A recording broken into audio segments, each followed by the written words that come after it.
오늘 우리에게 주시는 하나님의 말씀 예레미야 애가 3장 14절부터 25절까지의 말씀입니다. 예레미야 애가 3장 14절부터 25절까지 우리 한 목소리로 함께 봉독합니다. 나는 내 모든 백성에게 조롱거리 곧 종일토록 그들의 노랫거리가 되었도다. 나를 쓴 것들로 배부르시고 쑥으로 취하게 하셨으며 조약돌로 내 이들을 꺾으시고 재로 나를 덮으셨도다. 주께서 내 심령이 평강에서 멀리 떠나게 하시니 내가 복을 내어 버렸음이며 스스로 이르기를 나의 힘과 여호와께 대한 내 소망이 끊어졌다 하였도다. 내 고초와 재난 곧 쑥과 담즙을 기억하소서.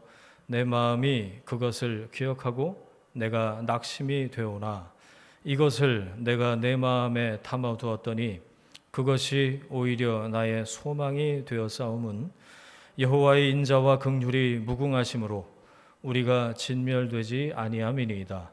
이것들이 아침마다 새로우니 주의 성실하심이 크시도소이다. 내 심령에 이르기를 여호와는 나의 기업이시니 그러므로 내가 그를 바라리라 하도다. 기다리는 자들에게나 구하는 영혼들에게 여호와는 선하시도다. 아멘. 여호와는 선하시도다. 이 제목으로 말씀의 은혜 함께 나누겠습니다. 여러분 지난 주간에 1장 2장 애가 1장 2장을 묵상하면서 어떠셨는지 좀 궁금해요. 묵상을 하신 분들은 아시겠지만 특히 1장 2장이 무겁습니다. 5장까지 전체적으로 다 무거운 슬픈 노래인데 그 중에서도 1, 2장이 그래서 이 예레미야 애가가 진입장벽이 높은 것 같아요. 설교하기도 쉽지가 않고 개인적으로 묵상해서 이렇게 적용할 거리, 뭔가 내가 은혜를 받아야겠고 도대체 무슨 얘기를 하는 건가 그렇게 생각을 하고 이렇게 묵상을 하려면 1, 2장이 참 어려운 것 같다 그런 생각을 하는데요. 이 슬픈 노래를 한 주 더 묵상을 해야 됩니다. 우리 4장 5장 오늘 이제 3장 말씀 나눌 텐데 4장 5장 그 다음에 이제 사도행전 이제 시작이 될 텐데요. 계속 무거울 수만은 없어요. 그렇죠? 제가 요즘 여기 50견인지 어쩐지 밤에 잠자기도 좀 힘든데 예레미야 애가를 묵상하면서부터인가 그래서 무겁나 그런 생각을 좀 하는데 여러분 지난주 설교 제목 기억나세요 혹시? 슬픈 무슨 노래요? 사랑 노래. 저는 애가서가 물론 슬플 애자인데 사랑 애자도 의미하지 않을까? 그런 생각을 했어요. 애가 슬픈 노래지만 애가서는 사랑의 방점이 있더라고요.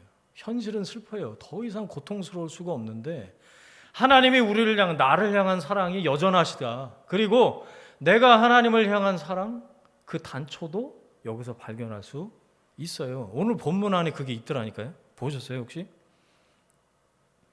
우리가 사무엘상하 쭉 계속해서 봤잖아요.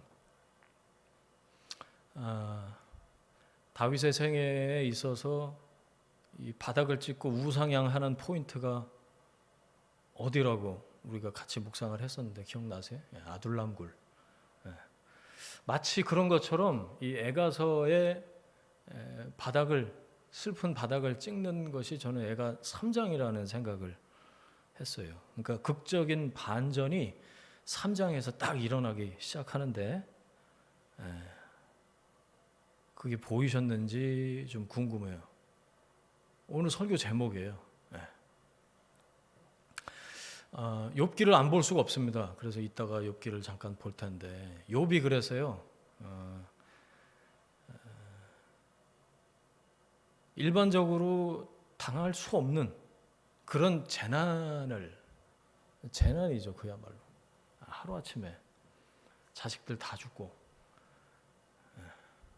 재산 다 빼앗기고 자기 몸의 건강까지 이렇게 무너진 상황에서 친구들이라고 찾아왔는데 셋이나 찾아왔어요. 근데 맞는 말을 굉장히 기분 나쁘게 해요. 그죠? 욥기를 보면 그게 한 30장 내내 막 옥신각신하는 장면이 계속 나와. 그래서 욥기가 힘들어요. 그걸 다 들여다 보려니. 욥이 자기 찾아온 친구들한테 별명을 하나 붙여주는데 혹시 기억나세요? 너희는 재난을 주는 위로자들이구나 이런 표현을 써요. 기가 막히다 그 표현이. 저는 그런 친구들이 있으면 곤란합니다. 아니 자기 딴에는 굉장히 성심껏 와서 야 그래도 네가 이렇게 재난을 당하는 건 이게 말도 안 된다. 네가 뭔가 잘못했기 때문에 하나님이 치시는 거지. 그따위 소리를 알지도 못하면서 친구들이라고 와서 한마디씩 거드는데 그게 재난을 주는 위로자들이지 뭡니까? 욥의 표현이 한 정확하구나 그런 생각이 있어요. 네. 그렇게 끝났다면 욥기를 전 다시는 안 봤을 것 같아요. 그런데 혹시 보셨어요? 욥기가 42장까지 있는데 38장에 하나님이 딱 등장을 하십니다. 38장에서 드디어 하나님이 등장하세요. 얼마나 기다렸는지 몰라. 저는 그래서요 오늘 우리가 함께 묵상하는 애가 3장하고 욥기 38장하고 쌍둥이처럼 닮아 있다 그런 생각을 했어요. 이게 뭐냐면 결론을 예고해 드리는 거예요. 이따 결론쯤에서 욥기 38장부터의 말씀을 좀 같이 보려고 합니다. 여러분 그 스트레스를 해소를 하는 나만의 방법 이런 게 있으세요? 그 독일에서는 주치의 개념 뭐 이런 게 있더라고요. 그래서 우리로 따지면 대학병원 이렇게 한 번에 못 가요. 그냥 동네 1차 병원, 2차 병원 거쳐서야 이렇게 큰 병원을 갈 수 있게 아예 그렇게 만들어 놨더라고요.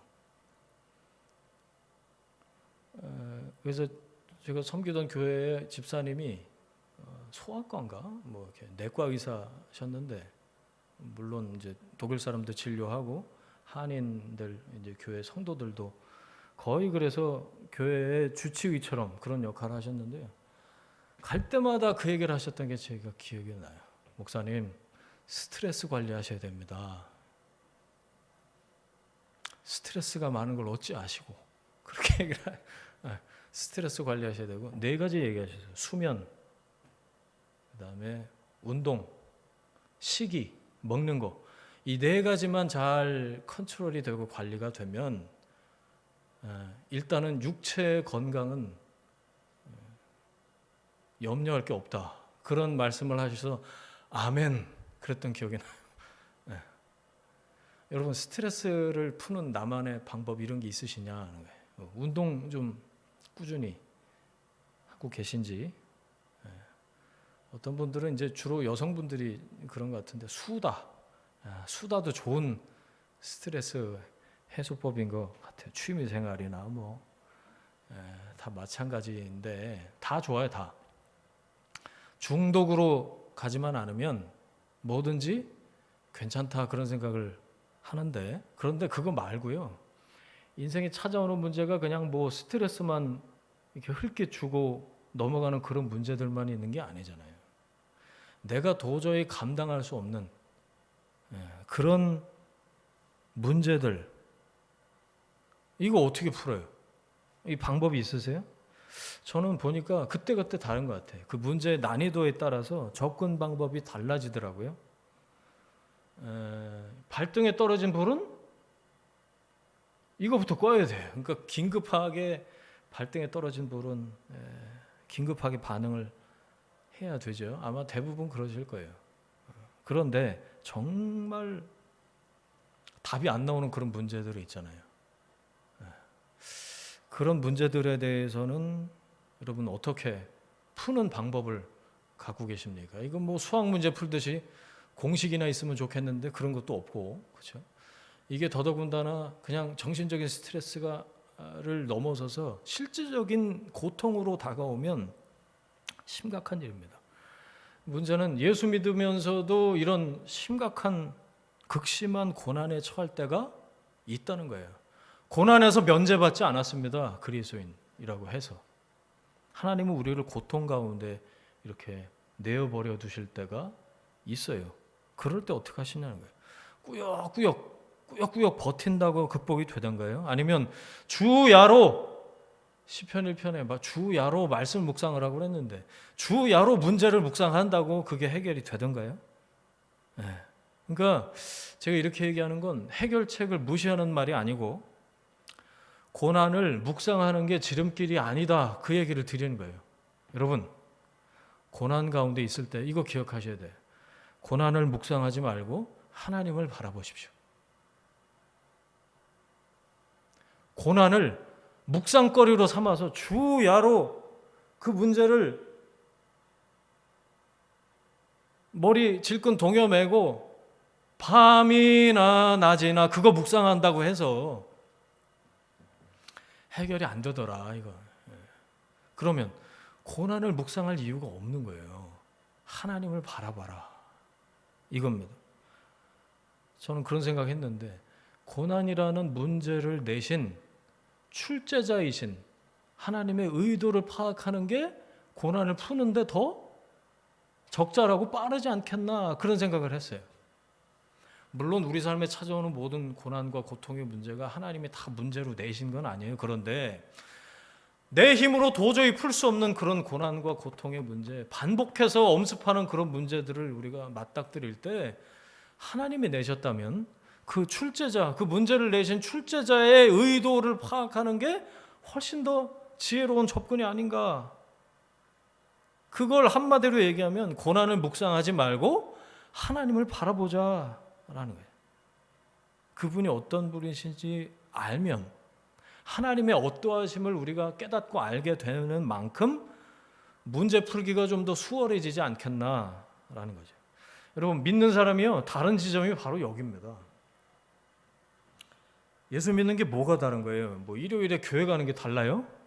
그게 다른 게 아니에요. 여러분 어디다가 적어놓으세요. 제가 써놓고도 야 이거 참 그래 맞지 라고 생각을 하는 건데 뭐냐면 여러분 그리스도인은요 위쪽이 열려있는 사람입니다. 위쪽이. 고린도 후서인가에 이런 말씀이 있죠. 사방으로 우겨쌈을 당해도 쌓이지 않는다. 답답한 일을 당해도 낙심하지 않는다. 왜? 위가 열려 있으니까. 그리스도인은 위쪽 방향이 열려 있는 사람이에요. 그게 다른 거예요. 예수 믿으면 고통 가운데 바라볼 수 있는 위쪽 방향이 열려 있다고요. 하나님의 사람은 하나님이 함께 하시는 사람은 사방으로 우겨쌈을 당해도 쌓이지 않는 줄 믿습니다. 답답한 일을 당해도 낙심하지 않을 수 있는 줄 믿습니다. 왜? 위쪽 방향을 바라보는 믿음을 가진 사람이기 때문에. 할렐루야. 여러분 하나님 바라본다는 게 무슨 말일까요? 그러니까 위쪽을 바라봐라. 고난 중에 고난을 묵상하지 말고 하나님 바라보자 그랬잖아요. 하나님 바라본다는 게 무슨 뜻일까요? 위를 향한다는 겁니다. 위를. 위쪽 방향이 열려 있으니까. 하나님 없는 사람들은요. 옆을 봐요. 옆을 향해서 도와달라고. 동서남북으로 날 도와줄 사람 찾고 핸드폰 뒤져서 연락하고 그러는데 그게 아니고 또 뒤를 보고 어떻게 하죠? 후회합니다. 내가 그때 왜 그랬냐. 그때 그래서 내가 이명 이 꼴이지. 이러다 절망하고요. 그리고 앞을 내다보면서 소망이 없다 그래요. 그러니까 사방을 봐도 도움이 임할 그런 방향이 없는 거예요. 위를 하나님을 생각하라. 예수를 바라보라. 위쪽 방향, 열린 방향을 향해서 나아가라. 여러분 하나님이 어떤 분이신지 하나님의 성품과 나를 향하신 그 하나님의 역사를 기억하는 거예요. Remember. 그러니까 이전에 받았던 은혜, 하나님이 나에게 어떻게 역사하셨는지에 대한 그 경험, 이런 것들이 지금까지의 신앙에 영향을 미치는 거죠. 기억하는 거예요. 다시 떠올리는 거예요. 그리고 나는 조변석계 아침 저녁으로 다르고 바뀌지만 하나님은 유일하시다. 어제나 오늘이나 영원토록 동일하시다. 이 사실을 붙잡고 고난 가운데 있지만 고난을 묵상하는 게 아니고 하나님 다시 바라보는 거죠. 위를 향하는 겁니다. 이 얘기를 왜 하냐면요, 예레미야가 그랬던 것 같아요. 무너진 예루살렘 성을 바라보니까 탄식밖에 안 나와. 1, 2장 내내 통곡합니다. 눈이 다 진물로 때 너무 울어서. 그 표현 보셨어요? 창자가 다 쏟아져 내리는 것 같은 고통에 시달리던 예레미야가 그 슬픔의 모드가 3장에 와서 확 달라지고 있어요. 그거 보셨어요? 예레미야는 3장에서 고통 자체가 아니라 그 눈을 어디로요? 위를 향해서 하나님을 향하고 있다는 얘기입니다. 이게 놀랍습니다. 고난을 묵상하지 않고 하나님 바라보기 시작했다는 거예요. 누가요? 예레미야가. 그러니까 우리도 그렇게 하자. 그 얘기. 자, 그런데 당황스러운 게 오늘 본문을 14절부터 읽었는데 그 앞에 3장 1절부터 보면 좀 당황스러워요. 아니, 하나님 바라봤다면서요. 그 내용을 한번 보세요. 소망이 아니고 이건 무슨 망이에요? 원망입니다. 원망투성이 1절부터. 아니, 하나님 바라봤다면서 소망이 생겨야 정상 아닌가요? 그런데 입만 열면 원망이에요. 보세요. 1절. 하나님이 나한테 어떻게 하셨는지 분노의 매로 고난을 주신다. 여전히 화가 나 있어. 하나님 나한테 어떤 분이신지 적나라하게 나열해 놓고 있는데 2절. 어디에 가두셨어요? 나를 어둠에 가두어 놓으셨다. 삐져도 단단히 삐졌고. 3절. 자주 치신다. 점점 더 심해져요. 4절. 어떤 하나님이요? 뼈를 꺾으시는 하나님. 아니, 하나님 바라본다면서 점점 더 심해져. 5절 보세요. 고통으로 둘러싸시는 하나님. 눈치채셨어요? 나한테 하나님이 어떤 분이신지 계속 그 얘기를 하고 있어요. 하나님과 나. 그러니까 무너질 예루살렘 성에 대해서 선지자로서 제3자로서 얘기하는 게 아니고 하나님 나한테 그러셨잖아요. 하나님 내 뼈를 꺾으셨잖아요. 고통 중에 나를 가두어 두셨잖아요. 하나님이 어떤 분이신지 기억하고 고백하는 게 찬양이라면 여러분, 찬양의 가사가 엉뚱한 거예요. 지금 예레미야 찬양 가사가 보세요. 6절. 어두운 곳에 머물게 하시는 하나님. 7절. 나를 꽉 얽어맨 그 사슬을 무겁게 하시는 하나님. 오메. 8절. 기도를 어떻게 하신다고요? 안 들으세요. 닫아버리셨어요. 야, 접수 끝났어. 하나님이 기도를 닫아버리셨다. 자, 9절. 내 갈 길을 뒤틀어 버리시는 하나님. 10절. 이건 뭐 거의 끝판왕입니다. 숨어서 나를 잡아서 찢으려고 숨어 계시는 곰 같은 사자 같은 하나님. 그래서 11절. 결국엔 나를 찢어서 황폐하게 하시는 하나님. 하나님이 날 찢으셨습니다 라고 얘기를 하고 있는 거예요. 12절. 나를 화살 관역으로 세우셨대. 예레미야가 그렇게 느꼈다는 겁니다. 나를 화살 관역으로 세우셨대, 하나님이. 그래서 14절, 오늘 본문 우리가 14절부터 읽었는데 모든 사람이 낄낄거리고 나를 향해서 손가락질하고 나를 조롱거리가 되게 하셨다. 옆에서 제3자가 예레미야를 봤으면 저거 뭔 소리를 하고 있는 거야. 아마 이랬을 겁니다. 하나님이 예레미야 개인을 이렇게 하신 적이 없어요. 그런데 예레미야가 왜 이렇게 얘기를 하고 있는 걸까요?